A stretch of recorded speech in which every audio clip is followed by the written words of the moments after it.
What's going on, guys, and welcome to another episode of The Word on the Street. This time I'm joined by esteemed guests, but I'll let them introduce themselves. Starting from my brother here, my Romanian ambassador, Adi. What's up, Adrian? Adi, or what? Sorry. Jerome. Who's not feeling comfortable because he wants to watch the F1 race. We're not gonna think about it. Go for it. And then our new guest, Joshua, nice to meet you all. same country as Kokin, Ugandan brother. Yes, representing. Who's cooking? Yeah, I don't know who Kokin is, but... Nah, So, guys, before we start, I just wanted to play a little game, right? A little game. I'm gonna read out 2 news articles, just 2 new. And then I want you guys to tell me, when did this take place? You give me a time period, whether it was the 80s, 90s, or even earlier than that, right? So once I read this out, you tell me what time period am I talking about. So a 9-year-old girl commits suicide after months of being bullied at her school. So this girl committed suicide in the 4th grade after being bullied for having a white friend, so having interracial friendships. When do we think that story came from? Like which time period? Time period, yeah. Right. 50s and 60s. Actually, not. Like early 2000s. You changing your mind? Yeah, 30s and 40s, man. last year. I knew Jerome was gonna be that guy. What? I knew Jerome was gonna be that guy. But this not last year, 2 years ago. So 2 years ago. September 25th, this girl, 9-year-old in America, she hanged herself after being bullied for having a white friend. Wow. A white friend in class. Nice. So Not nice. another one. So hopefully you guys have never heard this story because this was a pretty big one.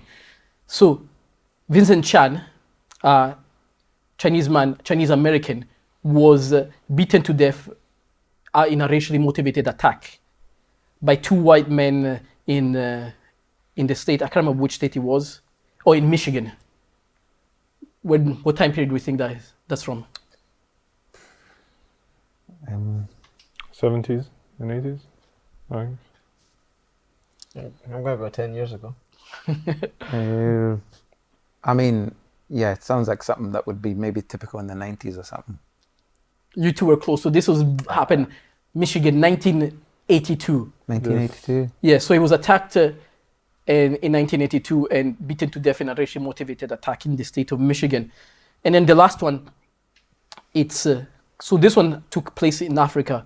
I can't remember the exact name, but a person who was running for political power in a political role, right, was ousted out because in a racially motivated political agenda against him. He had to leave his country, flee his country, and then come back. I can't remember the exact name because I can't find it. But when do we think that happened? And this happened in Africa. It was like the 90s. 80s, 90s? Yeah, 80s. I'm gonna go 2000s. Just the start of 2000s. You said 90s, right? Yeah. You said 80s. 80s. Yeah, so this happened in the 1970s. 1970s. Right. Okay. So yeah, he was ousted out in a really political attack on him, but it was racially motivated. In fact, it wasn't even motivated by the people who control the country back then in Botswana.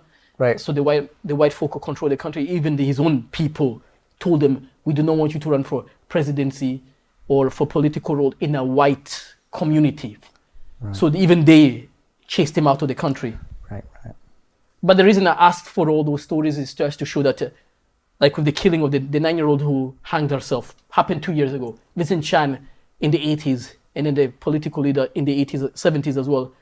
And it's not too dissimilar to what's happening right now. So even though we've made progress in terms of racism and fight for racial justice, it seems, from those stories, just at a glance that we have made no progress at all. And this year, recently, I'm not sure if you guys read the story that happened during the week. In Birmingham, a 14-year-old boy was attacked by, I think, 2 men in their 30s and 2 teenagers in a racially motivated attack, and he was stabbed to death. So this story broke this week, 2nd of June, right? 2nd of June. Yeah.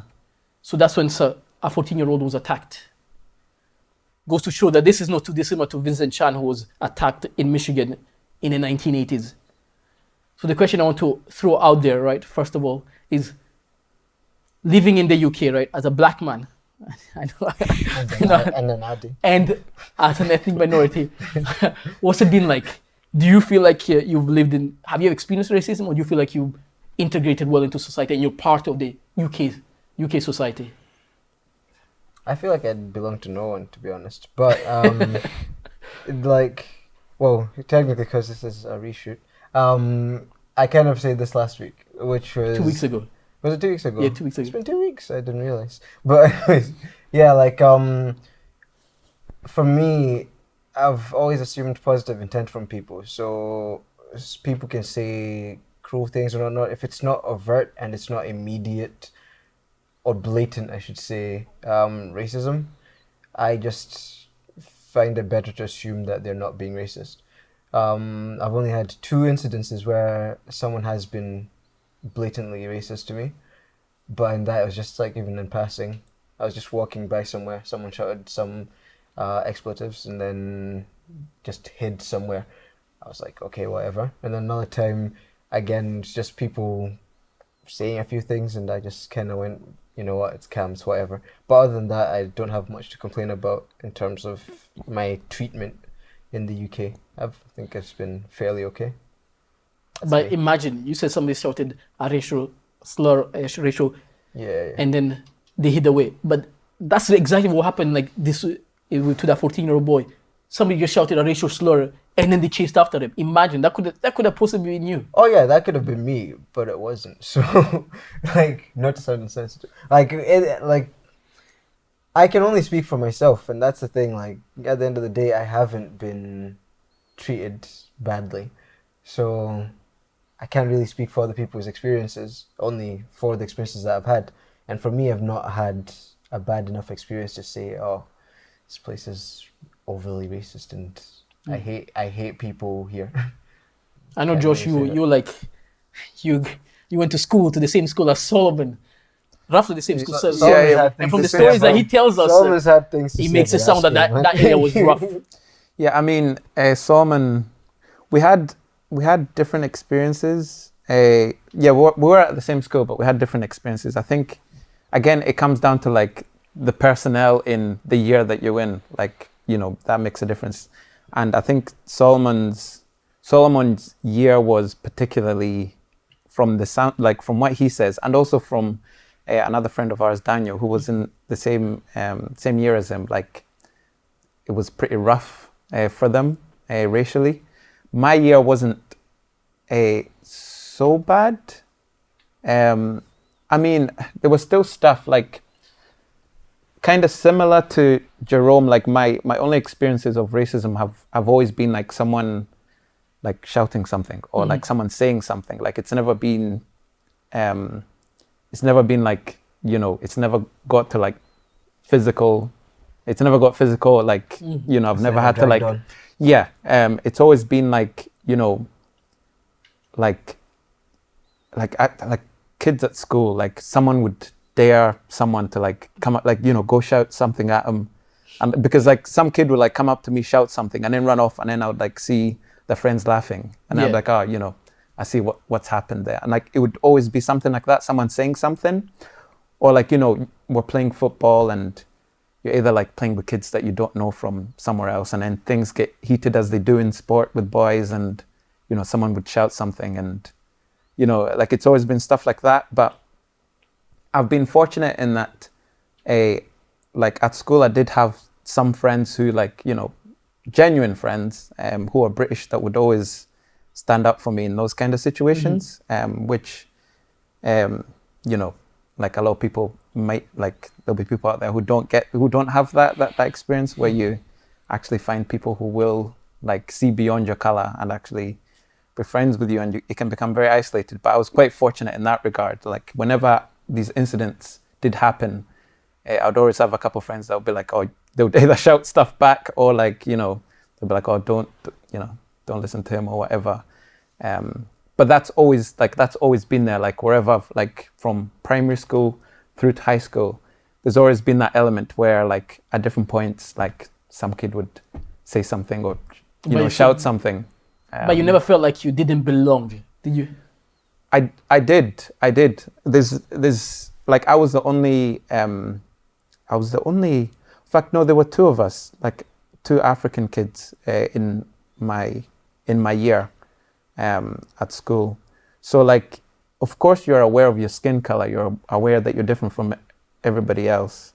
But also there's also that like you're also in a different like wealth class, like maybe that's like a separate issue, but like that comes into it as well. Like you're aware that you've come to the country, you're in a different wealth class, you can't do some of the same things that the other kids do.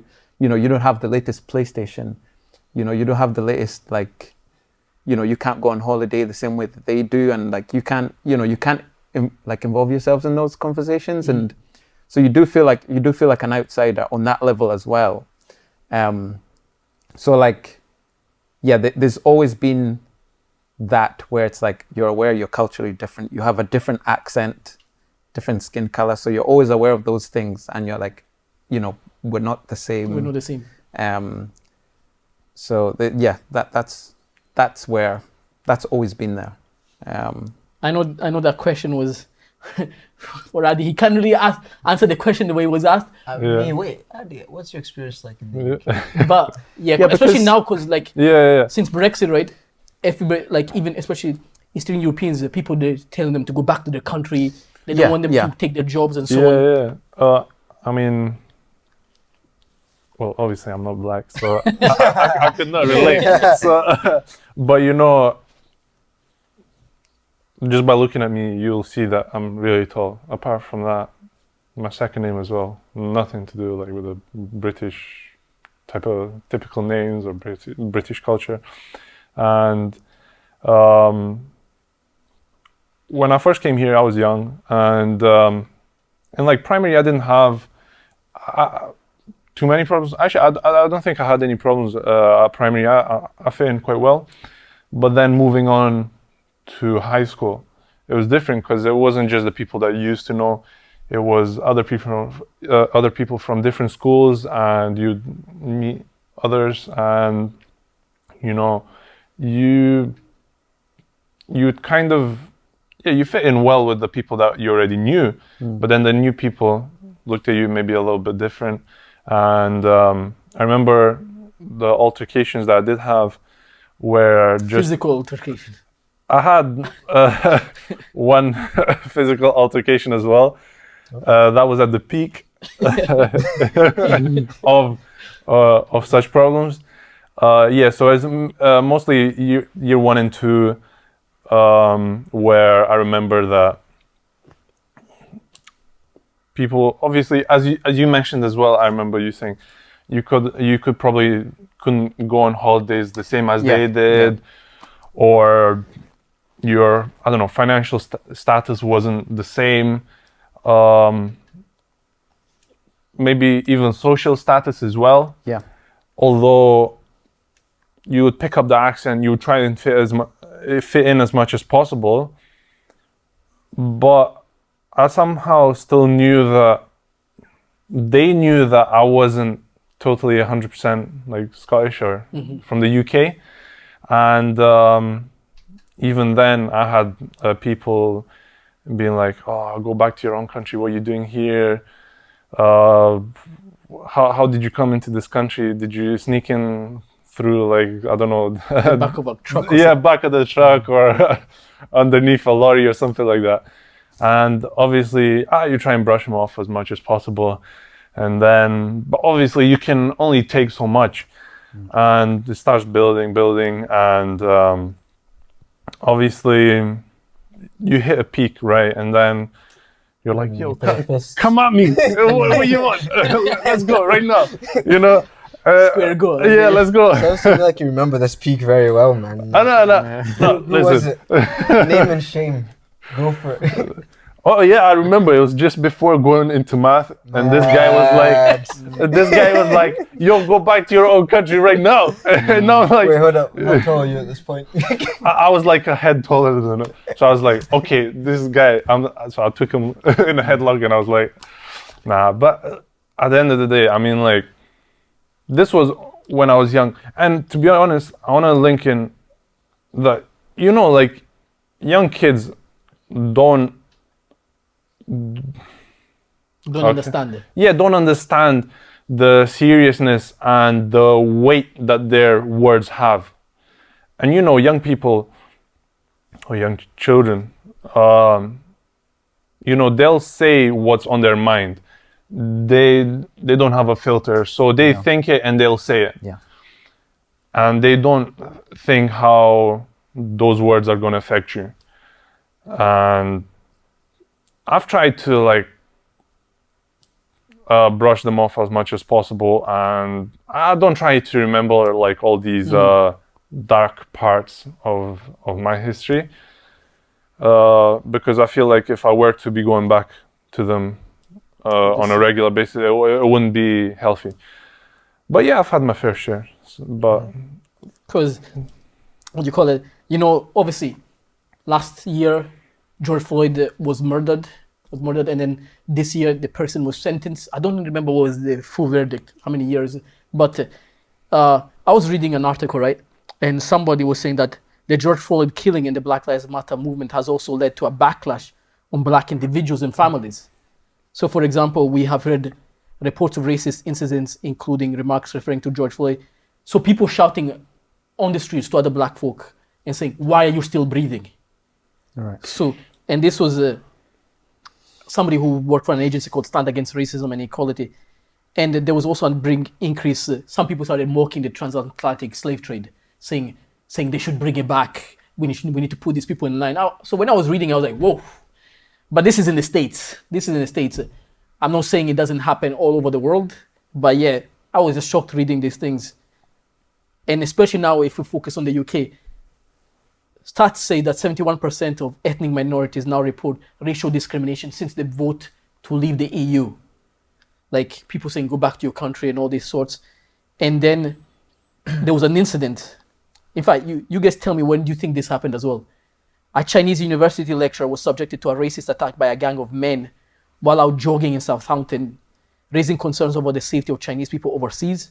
The 37-year-old Chinese national named Wang Peng, a lecturer at the university, was out jogging in the afternoon on March the 1st when four men shouted racial abuse at him from a car, saying things like, "Chinese virus, now you know why," when they appeared. So Chinese virus, when he shouted back, the gang of four got out and attacked him.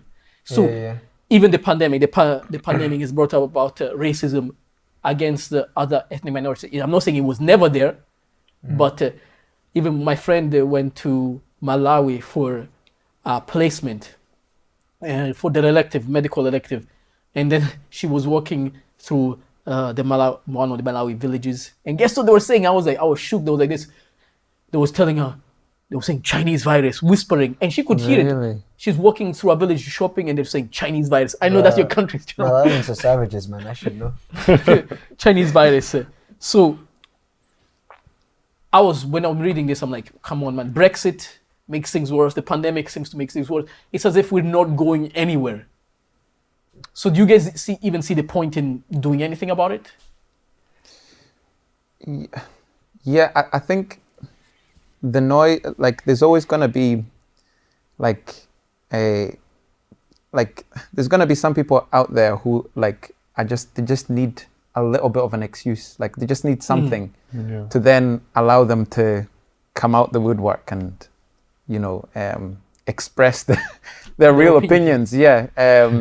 And like with Brexit and with the pandemic, like that's like allowed that to happen. Like, that's given people like an excuse to come out and say things. But I also wonder, like, how, like, I don't imagine they represent the majority of like British people.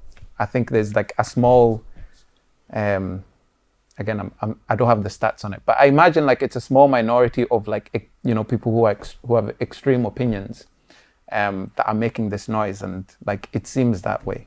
I mean, it's still, that's not to excuse it, but like I think that's worth maybe remembering, and that it probably is like a small minority of extremists that are coming out and saying these things.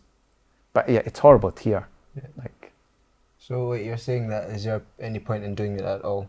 As in, is there any point? You know, like if let's say you're a football team, right, and you're always getting battered, and you know the players are not good. Your financial situation as a club is not great, so you can't do. So sometimes you walk into games thinking, is there any reason you've been turning up today? I mean, I'd say that's kind of a different scenario. One, it's the best thing that came to my mind. It's your job. But then, for me, I wouldn't say there's no point in doing it, but you can only go so far before you probably should put the brakes on it. Not even put the brakes on it, but like at this point, like Colin Kaepernick started the kneeling thing like way back when. And it was, it's a good thing. It's drawing attention to this plight and all that stuff, right? At that point, he's making a stand for himself. It's like, cool, that's fair enough. You do you. Express how you want to, right? But then eventually it came a thing where it's like, right, all NFL teams, like people are kneeling, they're getting banned for it or whatever. But then it started being pushed into a way where it's like, nah, if you don't kneel, you're not showing solidarity. And then the George Floyd thing happened, and then all of a sudden it became like mandatory. Before every game starts, we're gonna kneel down to show solidarity. I feel like a Lewis Hamilton thing is about to come up. Hey, bro, no, don't assume. Don't assume. But then Lewis Hamilton came up, and then he's also like telling all these people like, yo, y'all need to kneel and that stuff. And the thing is, like, eventually everyone knew what the kneeling symbol meant. And things were being put in place to be like, we're standing up in solidarity of each other. And it just kept going and going and going. Now there's two different people in this kind of situation. There's racists and there's non-racists, right? People who aren't racists, they're not out here saying Black lives don't matter. They're not out here saying like, go back to your own country. They're not saying the things that we are standing up against. People who are racist, the more it drags on, the more they're being forced to do something, the more they see a reason to retaliate. Because like, all right, so you're really taking over my life like this. Instead of actually trying to ease the friction, you're building more because you're shoehorning something and trying to force people to act a certain way. So in some instances, I see why things escalate. Like even though the cause might be for good, there's a point where it starts to irritate, and they'll even irritate people that aren't racist. Because now it's like the amount of times, I won't lie, like in sports especially, because I watch a lot of sports. I myself personally, I'm getting sick and tired of like how politicized sports is becoming.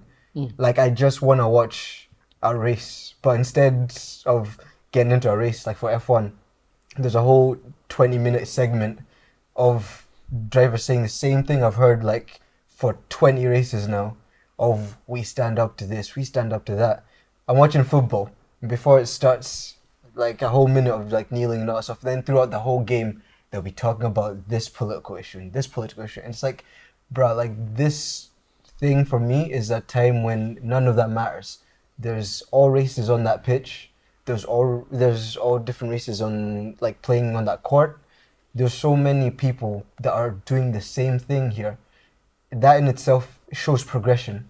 But instead you're shoehorning more and more things into this, and it gets more and more irritating. And I think those little sparks as well start to play on people who already are racists. And now it gives them a reason to be like, yo, they're actually annoying me. You know what? Screw this. I'm gonna tell them how I feel and all that stuff. There's been more reports like of racial abuse this year than any other year. Now, of course, there's like a social media thing, but the correlation of how much these things are being pushed with how much attacks they are now being tweets and everything else, both of them are going up. So, like I say, like, it's not like you don't try to raise awareness, but there's a time when you raise your awareness and you can now ease off and let people maybe adjust to be like, okay, maybe we've not been thinking about this the right way. But the more you push, the more you can actually agitate instead of helping. Me and Joe share similar opinions, so there's no point. There's no point me commenting. I want to hear what other people have to say. I agree, and partially disagree. Not even disagree, but like I see where you're coming from. But also, it's like if you do take us, okay, I agree that there's only so far, like I don't want to call it like there's like gestures that we do, like the kneeling thing. Like there's only so far that goes, and then like it's like, okay, it's not really doing anything. Yeah, it's not like doing, Zaha said he stopped doing it because it's not doing much no anymore. And then okay, you can stop doing that, but then it doesn't change the situation. Like something does need to be done to stop, for example, the abuse that the football players are getting, like online and that kind of thing. And that's where, like, I guess, like, you know, like in that particular situation, like that's where like legislation maybe comes into place, and like social media platforms need to act.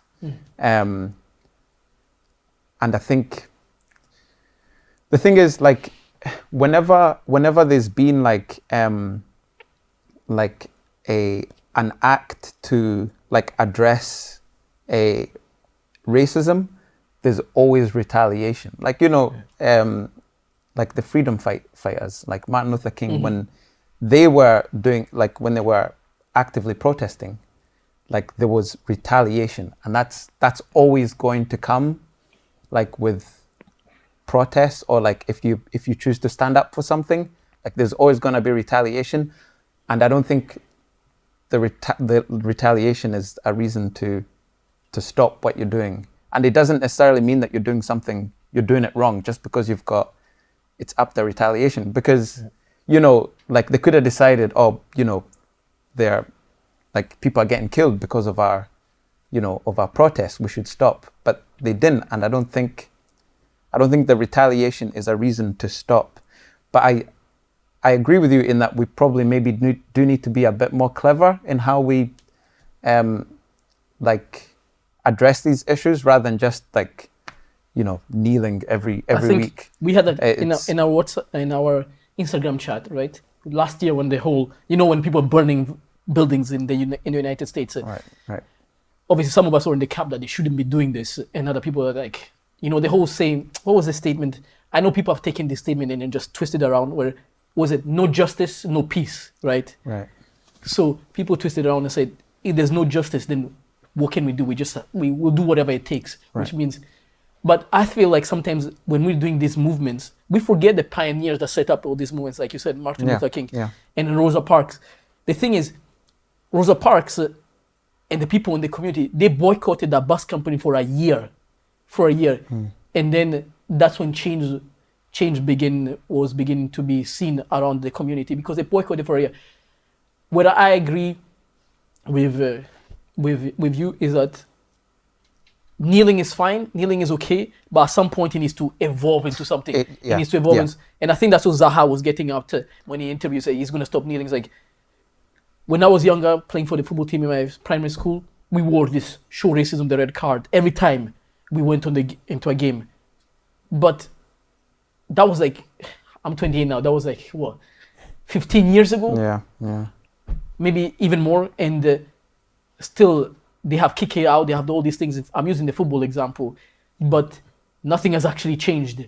As in, they've not taken it to the another level where legislation and other things are changing within the game and within society. Yeah, I was just going to mention, basically, we were talking about, well, the question was, should we stop? What was it? Is there any point? Is there any point in going ahead if we don't see any change?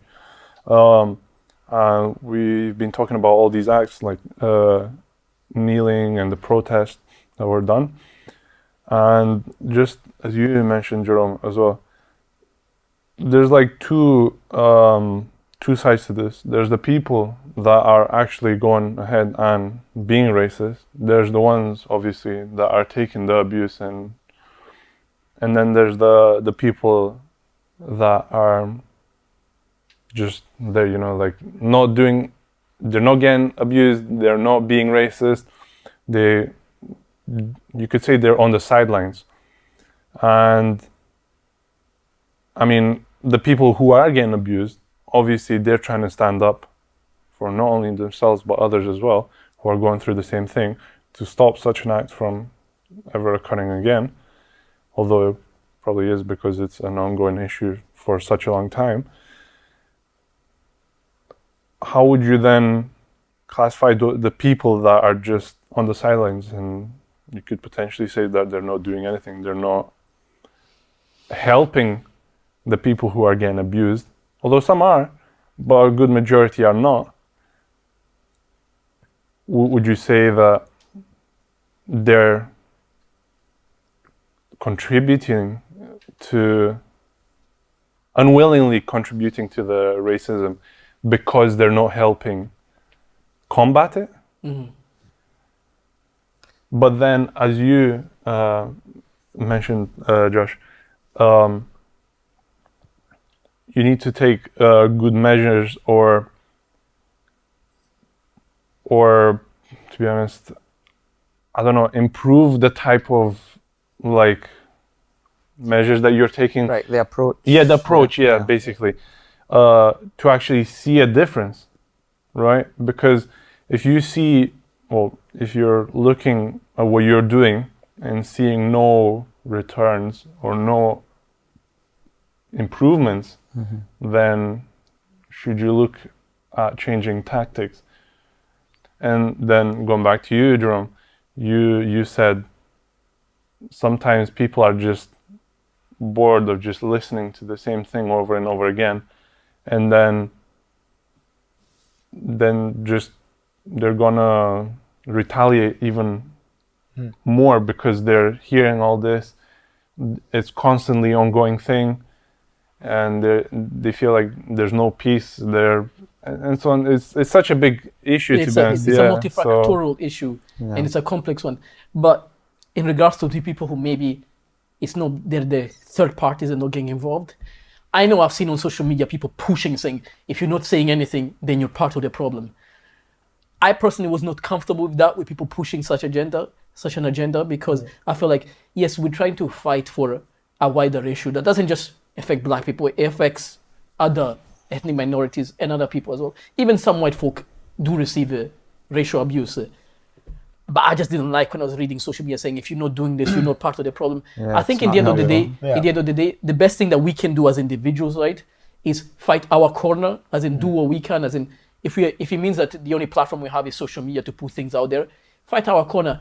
But we cannot control other people and tell them to do what we want them to do. And I'm a spiritual man here, so I was bringing back to also to what Jesus did. Jesus didn't go to the Pharisees and say, you have to do this. He told them, this is what the scriptures say.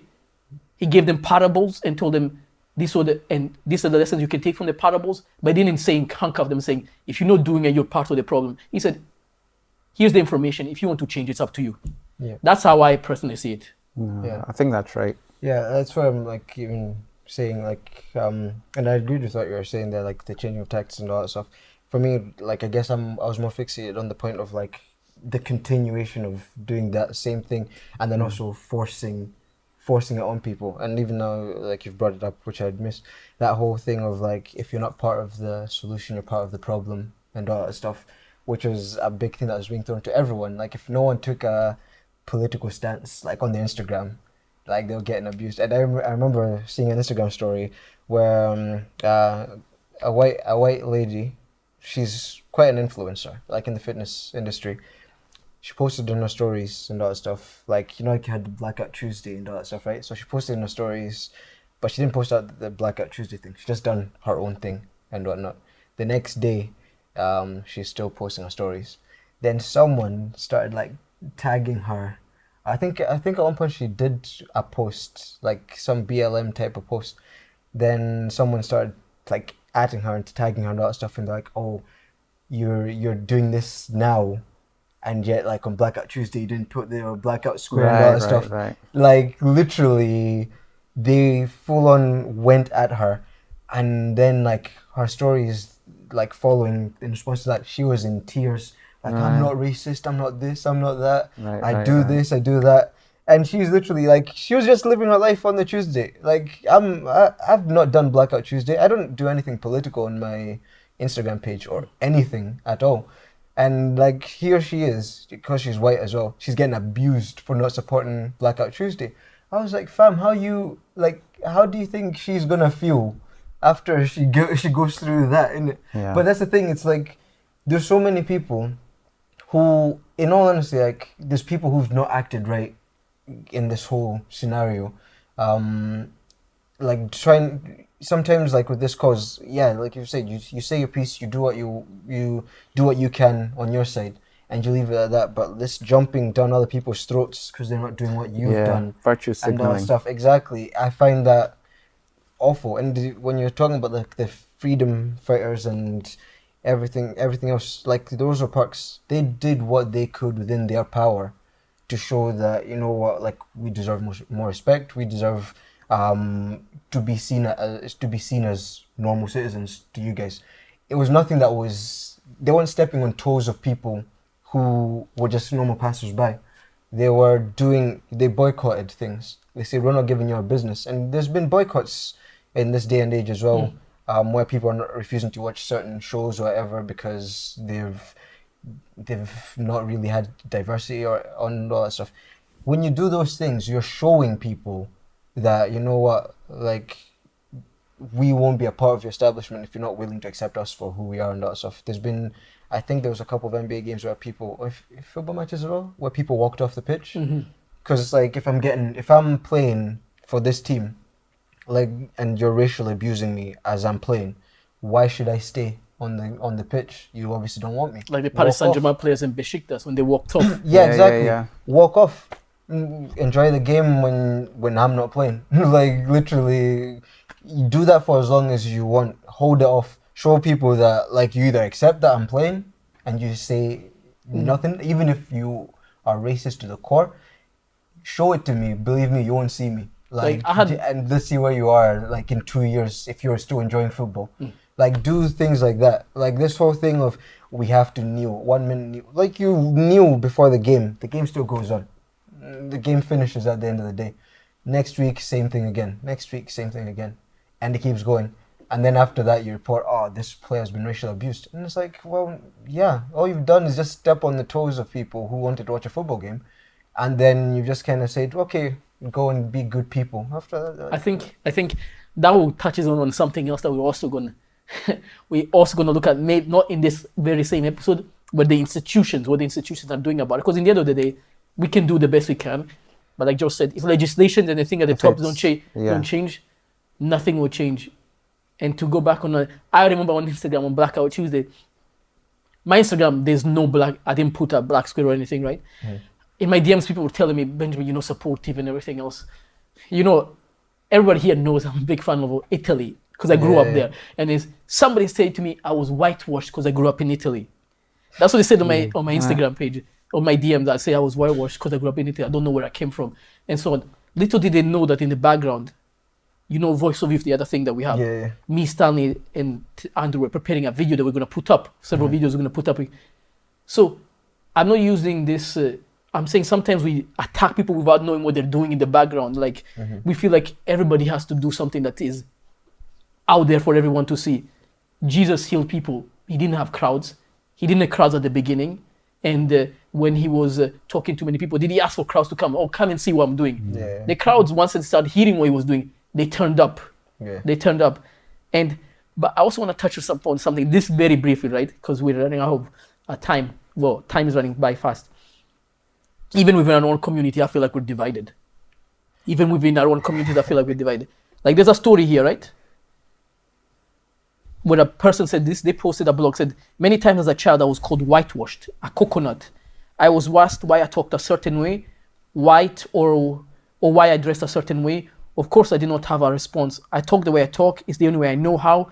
but those questions have always made me feel different. They made me aware that other black people I stood out. To other black people I stood out.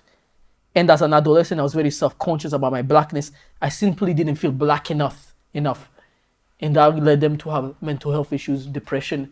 And that reminds me of the movie in Green. I don't know if you guys have seen Green Book with Mahershala Ali, where he says he's playing a musician, and then there's this altercation where he goes to his driver and says, look, I don't belong with the white community, and the black community thinks I'm too white. So where do I belong? So something I feel like even within our own communities, we have division. Like a pupil had to leave high school because they'll say they were not black enough. His mom is white, his dad is black, so mixed race. And he said, you're not black enough. In a black school, 90% black, he was still said he was not black enough. And so he had to transfer to another school because he's getting bullied. I don't know if that falls under racism, but I know there's colorism and so on, where people are said, you dark skinned, they don't like dark skinned people and so on.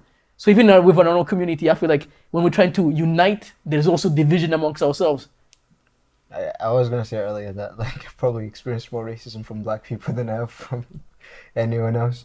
But like with that one, it's just because like, I don't know why there's like a war within like the race itself. Like you have that whole light skin versus dark skin thing.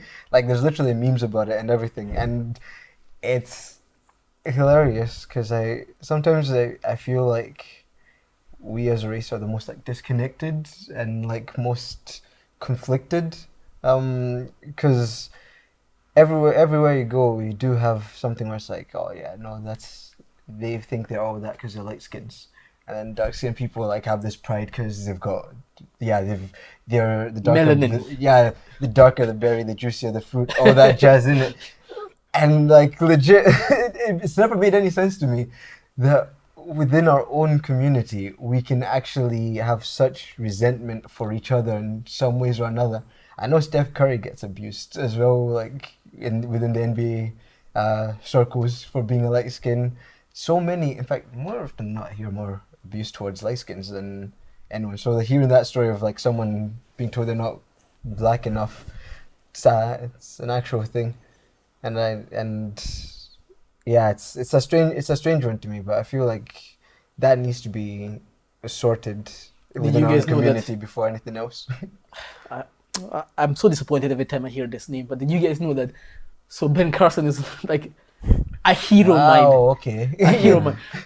I'm so disappointed in the politics has been gotten involved in. Oh, okay, right? Yeah, fair that enough. doesn't change what he's done in the past, right? Great man. But he called out Barack Obama and said Barack Obama was not black enough because he didn't grow up in a ghetto.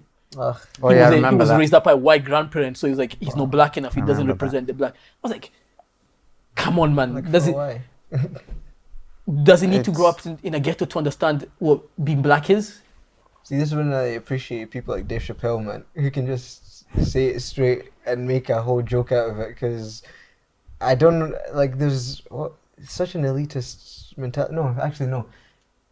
It's like you're wearing this black pride badge kind of thing, where the harder you struggle, the more black you are, and the more you kind of want to puff your chest up and be like, yeah, look at me, look at what I went through, look at what I got to. And then if someone else comes through and they're like, oh yeah, no, I started pretty well, had a good childhood, done alright, you're like, you don't know the struggles. It's like, it's cool. Like, it's like the more problems you have, the more credit you have. Yeah. Or even my Polish friend who was, I will never forget this in school, man. Somebody told, because he lived in a nice house. We didn't know he lived in a nice house because my auntie went to something, we were like, whoa. His dad works in banking, his mom's a doctor, and we're like, oh, whoa. And then somebody like this, oh my days, you're Polish. I thought you struggle. Your dad had to work in industrial places to get all this money.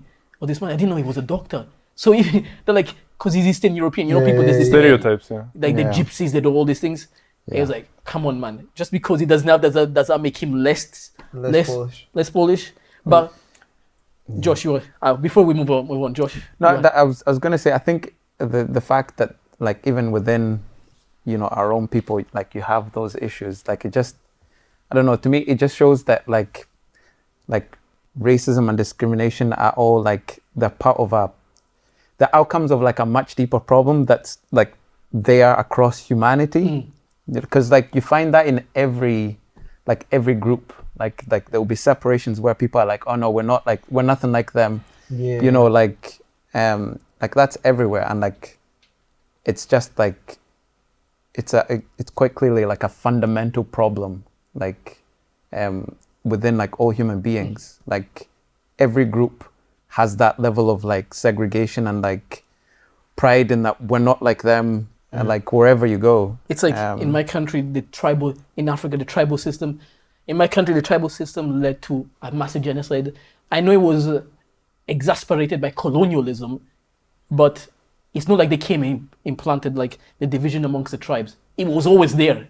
It was always there. And like, how is a country supposed to unite when people can't see each other because you're from a different tribe? But to quickly move on, I wanted to ask, right? So we've just been talking about the things that next time we're going to talk about the institutions. Well, what can we do physically, right? What can we do? And many Christians they'll be like, I've read the book of Revelations. The Bible says this, so there's no point in me doing anything about it, right? But I want to give two examples, right? Like in Jesus' time, right, there was racial rivalry between the Jewish people. Mm-hmm. You know, Nathaniel, what did he say to Jesus about Jesus when he heard about Jesus? Oh, nothing good can come out of Nazareth. Because he's from Nazareth, he can't do anything. And then the Jewish people were under the control of the Romans. But Jesus showed them that it doesn't matter, because he tried to heal the centurions. He tried to help out the centurion. He went and helped out a Samaritan woman. And the disciples like shocked that he was even speaking to a Samaritan woman. And so I feel like we have examples that Jesus went out and did the work. So I find that struggle when we as individuals, especially people who say the Bible, God made us equal, that we're not doing the work. And I'm not asking that people should go out and do like huge things, but sure we can be doing things within our own community. Yeah. Because that's the mandate we've been given, right? Yeah, definitely. I think it's interesting, like, because for the Jews, like the Jews and the Samaritans, like there was heavy beef there. And I think that, like, because I was thinking about that, like earlier, like when I was looking at that point that you said that we were going to discuss, and I was trying to think like where, like in the Bible, we can see kind of similarities, and the Jews and the Samaritans, because they were like the Jews would literally avoid routes. Like they would never travel into Samaria. They would avoid routes which they knew like the Samaritans would be like taking. There was huge rivalries. It was a huge rivalry, but like the woman at the well, and also the parable of the Good Samaritan, like those are two like very good examples, I thought, because you know, like the parable of the Good Samaritan, like the fact that Jesus would say a good Samaritan, like to the Jews, that would have been like heresy. And like, you know, the fact that in the parable, like it's a Samaritan who helps the guy that is breaking stereotypes. Yeah. So he breaks the stereotypes there, and it's interesting the story of the woman at the well. Like that's the first time Jesus explicitly tells someone that he is the Messiah. Mm-hmm. Like that's the first time, and it's to this Samaritan woman. Again, like a huge, like you would have thought, like being Jewish, like the Jewish people would be the first to know because you know that's his people. But it's interesting that he like chooses to reveal himself to a Samaritan woman at that point, and a woman like as well. Like, so there's like also and also the type of woman that she was as well. Like, you know, the fact that he chose to do that, and I think he broke down all those barriers. Like even broke down all those barriers. The Chosen. Like I don't know if you guys have seen this TV series, The Chosen. Yeah. Like it's pretty much shown properly there. As in, sometimes we read biblical stories and we don't see what Jesus was doing. And I feel like that is more motivation for us to show that it really is. It doesn't matter. It doesn't matter if you live in a white community or a black community. Still go and speak out. Yeah. Oh yeah, for sure. And I think, yeah, definitely on the issue of discrimination, like he broke that. That's what got him killed. That's what got Jesus killed. The fact that he was breaking down these barriers, and the Pharisees were like, "No, we don't like what this guy's doing. This guy's breaking what we normally do." Which goes back to your point about when you do things that are counter. Like if you stand up for something, if you stand up for something, you're gonna face that. You're gonna come up against resistance. But I think, like in our own personal lives, I think, like the example of Jesus is definitely a good one, because he broke down like those barriers at a time where like, you know, like people like would never have done that. And I think showing your enemy, like, you know, loving your enemies and showing them kindness. And also, like, there was that story of that protest that happened where like there was like one white guy that got badly hurt, and then there were those black guys that went in and like carried him out of the protest hospital. I mean, that's almost like the Good Samaritan-esque in its nature, that story. But we'd have to do, I mean, if you feel called to do something as extreme as that, then by all means. But like, I think there's something to learn there where it's like, I don't think we should be returning violence with violence. And we should actually be like, you know, as Christians, we're called to represent Christ in all situations and everything that we end up, like any situation that we end up in. And I think we should be showing kindness and like understanding and trying to like live at peace with, you know, as best as you can, live at peace with everyone around you, and adopting those principles in like, you know, in the situations that we find ourselves in where we face discrimination. And it doesn't have to happen. You don't have to set up to be a massive company. Yeah, you can do it to your next door neighbor. And everybody you meet. The point, I know I don't know, I think we have maybe 5-10 minutes, but let's just try to wrap it up. I know a lot of people will say, oh, but we don't, like I said before, we don't need to do too much. And I'm going to read from Deuteronomy, right? Deuteronomy 24 verses 18 to 22, right? It says, and I think we can still apply this in modern day. Do not deprive the foreigner or the fatherless of justice, or take the cloak of the widow as a pledge. Remember that you were slaves in Egypt, and the Lord your God redeemed you from there. That is why I command you to do this. When you are harvesting in your field and you overlook a sheaf, do not go back to get it. Leave it for the foreigner, the fatherless, and the widow, so that the Lord your God may bless you in all your work of your hands. When you beat the olives from your tree, do not go over the branches a second time. Leave what remains for the foreigner, the fatherless, and the widow. When you harvest the grapes in your vineyard, do not go over the vines again. Leave the remains for the foreigner, the fatherless, and the widow. Remember that you were a slave in Egypt. That is why I command you to do this. And I was speaking to our pastor when I asked him about the passage, and he says, and one of the things we came to an agreement was, if the main point there, people might say it's Deuteronomy. He's talking about farming and agriculture, but it still applies today. God is telling them, remember you were slaves. I did this for you. And I expect you to do that for others as well. To show kindness, like you said, and to fight for others. The reason he specifically says the fatherless, the widow. He's talking about the people who are not as privileged as ourselves, who are not in the same position. And I feel like that still applies today. That Christians may say that we shouldn't be involved in these things. I'm not saying we become politically, like we create a Christian political party and try to run for prime minister, right? But I'm saying that the Bible is still calling us to be active members and show, maybe not set up like, we may not be able to set up like civil rights movements and so on, but it's calling us like we need to be able to help the fatherless and the widows. So when I read that, I was like, And I spoke to the pastor, I was like, oh man, and he explained that it's not just an agricultural thing. I was pretty shocked. But the overall message is that God took care of you in Egypt. You were slaves. Take care of others. Now this set you free. But I'm going to ask one last thing. Like, we talked about Lewis Hamilton, and we know LeBron James in the NBA does all these things, right? A lot of people say, I don't have the money. Me and someone had a debate the other day. We don't have the money. We don't have privileged positions to do this. So what can I do? What would you say to those people? See, like you've already mentioned a few times, like, right, one of the things like I think of the book of Ellen G. White to be like Jesus. Like, one of the things that we aim to do, that we have to strive to do, is to be like Jesus, right? He was born in a manger. He was born with nothing, practically.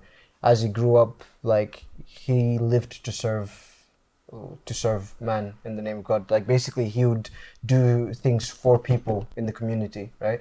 And one of the things, let's say, like, when the COVID things first happened, lots of people were volunteering to give food and everything to people who were having to shelter and who couldn't just leave the house and do whatever.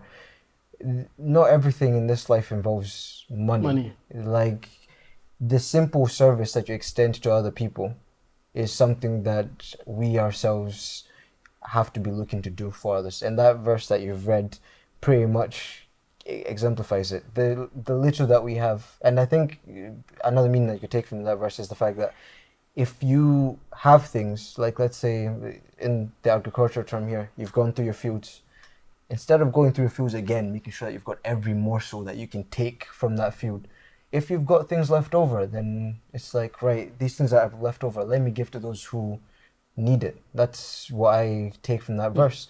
We all have something. The fact that we have houses, the fact that we have roofs over our head and we eat every single day, there's things that we can spare and we can give to others. And for the ones that are more fortunate, like the likes of Rashford comes into my head, like he's obviously made news recently about, you know, the school meals and all that stuff. Impoverished kids. Yeah, exactly. We had like Zion Williamson in the NBA who donated a lot of money after what disaster was that? I forget what I can't remember the disaster. I know yeah, what you're talking exactly. Yeah, but there's so many people who, on the down low, they give what they have. That's what they are able to give. We ourselves, we can understand what we are able to give. Adi, I know you've done some things as well. I'll let you. Well, you were taking your bags to the community. I was gonna let some him food bags. say that. Oh, sorry. But yeah, anyways, yeah. So Adi was taking food bags for the homeless and all that stuff. Like, and I'm gonna guess you're not a millionaire. Unless he's hiding your wealth. But yeah, like at the end of the day, like to be like Jesus, that's the thing. It's about seeking to serve others. He didn't have to do it with money or anything else like that. He just had to be in the community, see everyone in the community to be like, is there anything that you need? Is there anything I can do for you? As simple as that. And sometimes the smallest little things mean a lot more than if you're a billionaire that says, I can spare 500,000 for this charity. Like, that is less meaningful probably in the grand scheme of things than someone who's like a homeless person. I heard of a story, a homeless person who found a phone on the street, brand new phone. He took it to the police station and said, I found this. I'm guessing with how expensive it is, it belongs to someone important. And funnily enough, later on, the person that lost that phone went to that police station and it was given back to them. So that means a lot more probably than a millionaire just giving a fraction of what they have. The less that we have, but the more that we're willing to do, it's something that we'll be blessed for by God, because we are obviously giving all that we can to help other people. And to encapsulate what you just said, right? There's a verse that came to mind to encapsulate. Matthew 8:20, right? It says, foxes have dens and birds of the nest. Our producers are ruining my message. But let me just wrap it up. Foxes have dens and birds of the air have nests, but the Son of Man has no place to lay his head. Jesus was making a point when somebody says, I want to follow you, and there's things I need to do. Yeah. That showed that Jesus had nothing. He relied on other people to give him food, to give him shelter, and he was still able to do his ministry. Yeah. And I think that encapsulates. But we're running out of time. We might have to come back and finish some of this. Some of these parts. About this for days. But I just wanted to leave this one thing, right? I just wanted to leave this last verse, 2 Corinthians 4, verse 7, right? And this is where Paul says, we have treasures in jars of clay. Jars of clay. We are the jars of clay, right? To show that we have these treasures in jars of clay to show that this all surpassing power is from God and not from us. So what Paul is saying, he's saying it is not the container but the content that is so valuable to God. We are all equally loved by him and in need of his grace. I think that encapsulates everything. Like, it doesn't matter what you look on the outside. You're a vessel and God just wants what matters to him is what's inside you. And so I don't know why we still beef about race and all these other things, but I guess it'll always be there. Yeah. But yeah, we'll have to come back to this, man. I hope, Josh, you have another free Sunday. Yeah. And Adi, before you go to Perth, I hope you have another free Sunday. In fact, you come back from Perth. Yeah, of course. But thanks, guys, for listening, and we hope to catch you on the next one. We'll be looking at institutional racism And more on this as well, because we didn't have enough time to finish it up. And I can see that our producers are telling us to quit right now. But catch you on the next episode.